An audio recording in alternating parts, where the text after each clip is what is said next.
Coyote and Fire. Long ago, when the wood was young, people did not have fire.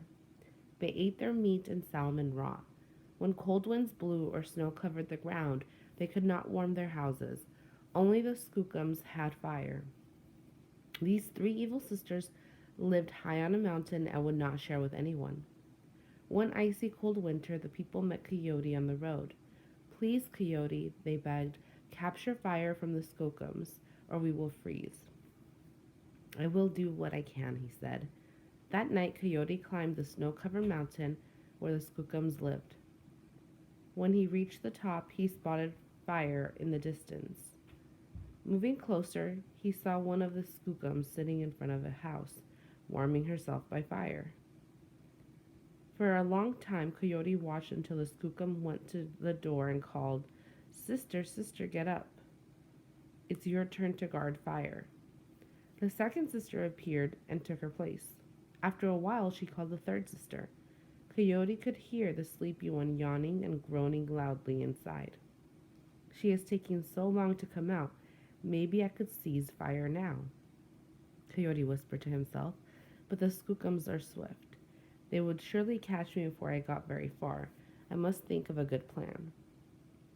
Coyote thought and thought, but his mind was foggy, so he asked his sisters, the three huckleberries who lived in his stomach.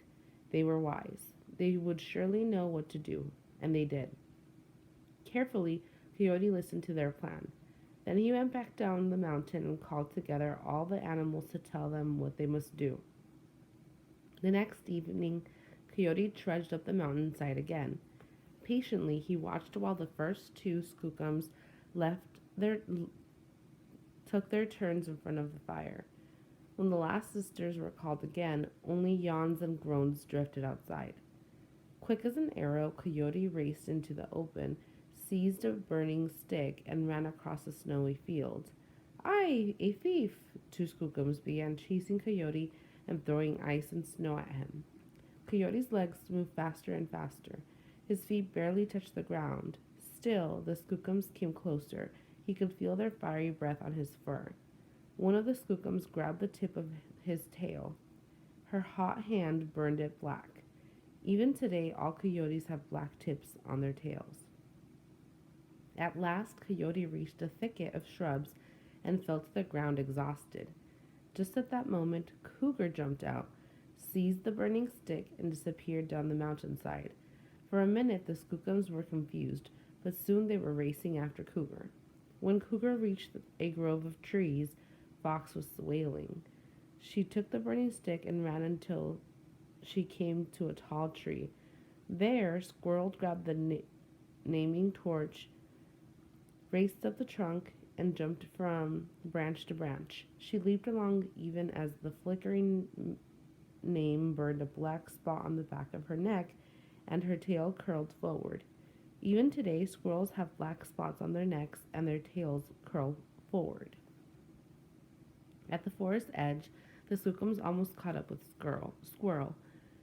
That's when Antelope took the stick of fire, sped across a meadow, and handed it to Deer. One animal after another passed fire on, keeping it just out of reach of the Skookums, until it became a tiny hot coal. Frog swallowed the coal and hopped away, but he wasn't quick enough. A Skookum grabbed hold of his tail, so Frog took the biggest leap he had ever taken and left his tail in the Skookum's hand. Even today, frogs do not have tails. Finally, Frog slipped into a river and swam to the other side. By now, he was too tired to jump again. He spit out the coal and landed on wood. Wood swallowed it. The Skookums looked at one another. Neither one knew how to take fire from wood. With a heavy sigh and a shrug of their shoulders, they turned back and returned home to their still sleeping sister. Meanwhile, Coyote told all the people to stand in a circle around wood. He gathered branches and leaves and piled them high. They began rubbing two pieces of wood together. Minutes passed. The people watched. Suddenly, sparks flew up. Coyote blew and blew as fire slipped out of wood. The flames danced higher and higher, and the people came closer, smiling when they felt fire's warmth. Now they could cook their food and warm their homes. Even today, people know how to draw fire out of wood.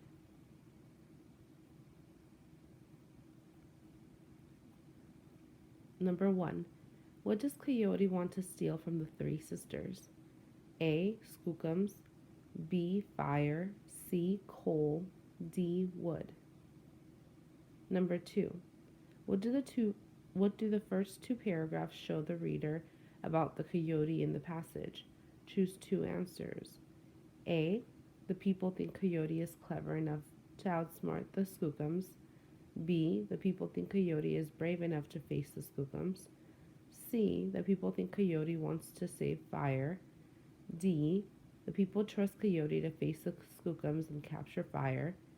E. The people think the Skookums are afraid of Coyote. Number 3. Read the sentence. She is taking so long to come out. Maybe I could seize fire now, Coyote whispered to himself. What is the meaning of the word seize? A. Take. B. Steal. C. Borrow. D. Get. Number 4. Part A. What do Coyote's actions show about the relationship between Coyote and the other animals? A. They like running together. B. They think Coyote has good ideas. C. They trust Coyote and are willing to work with him. D. They think Coyote is the best person to save fire. Number 5. Part B. Which paragraphs from the passage best support your answer in Part A? Choose 2. A. Paragraph 1. B. Paragraph 14. C. Paragraph 16. D. Paragraph 18. E. Paragraph 20.